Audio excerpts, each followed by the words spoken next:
নমস্কার বন্ধুরা, মধুস কিচেনে উপস্থিত হলাম আরও একটি নতুন রেসিপি নিয়ে। আমরা জানি শীতকাল মানেই টাটকা পালং শাক, এবং তার সাথে যদি রেস্তোরাঁর স্বাদের পালং পনির থাকে তাহলে তো আর কথাই নেই। চলুন তাহলে আর দেরি না করে শুরু করা যাক। প্রথমে আমি গ্যাসের আঁচটাকে জেলে কেটে রাখা পালং শাকগুলোকে দিয়ে দিলাম জলের মধ্যে, এবং তার সাথে দিলাম সামান্য ধনেপাতা। এবার পালং শাকটাকে 2-1 মিনিট গরম জলে ভাপিয়ে নেব। শাকটাকে ধুয়ে নিতে হবে ঠান্ডা জলে। অন্যদিকে একটি মিক্সিতে আমি পেস্ট করে নিচ্ছি ঠান্ডা করে রাখা পালং শাক, 7-8 কোয়া রসুন, আদা এবং 4টে কাঁচা লঙ্কা।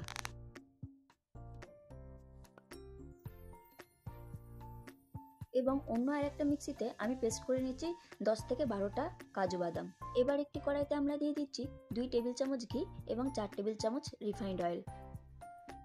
তেলটা গরম হয়ে এলে আমরা ফোড়ন হিসেবে দিয়ে দেবো সাদা গোটা জিরে। ফোড়ন থেকে সুগন্ধ বেরিয়ে এলে তার মধ্যে আমরা দিয়ে দিলাম কুচিয়ে রাখা পেঁয়াজ।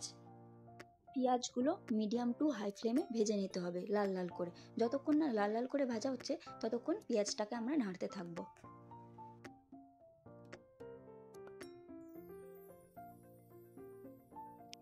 দেখুন পেঁয়াজটা লাল করে ভাজা হয়ে গেছে। এবার আমরা দিয়ে দিচ্ছি কুচিয়ে রাখা একটি টমেটো। হালকা নুন দিয়ে টমেটো এবং পেঁয়াজটাকে খুব ভালো করে নাড়তে হবে যতক্ষণ না টমেটো এবং পেঁয়াজটা মজে আসছে। এবার এর মধ্যে আমরা একে একে যোগ করব লঙ্কা গুঁড়ো, হলুদের গুঁড়ো, জিরের গুঁড়ো এবং ধনের গুঁড়ো।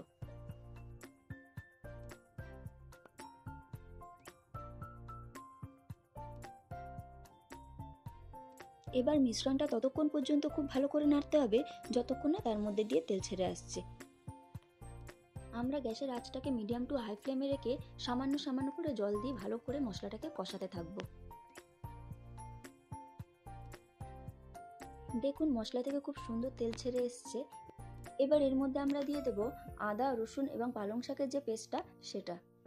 পালং শাকটাকেও 4 থেকে 5 মিনিট ভালো করে নাড়িয়ে নেব, কারণ এর মধ্যে যেহেতু আদা রসুন দেওয়া হয়েছিল, যদি আমরা ভালো করে না নাড়িয়ে নিই তাহলে তার থেকে একটা কাঁচা গন্ধ ছাড়তে পারে। পালং শাকটা যখন ভালো করে ফুটে আসবে তার মধ্যে আমরা দিয়ে দেবো কাজু বাদামের পেস্টটা। আপনারা চাইলে এর পরিবর্তে ফ্রেশ ক্রিমও ব্যবহার করতে পারেন। কাজুটা দেওয়া এর জন্যই যাতে পালং শাকের মধ্যে একটা তিতকুটে ভাব থাকে, সেটা যাতে না আমাদের অনুভব হয়, তার জন্য আমরা এই পেস্টটা দিলাম।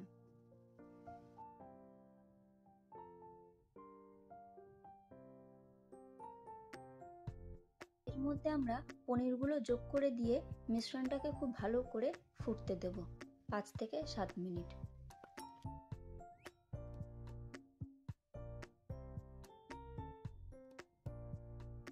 শেষে এর মধ্যে আমরা দিয়ে দেব একটু কাসুরি মেথি, সামান্য মিষ্টি এবং ঘি।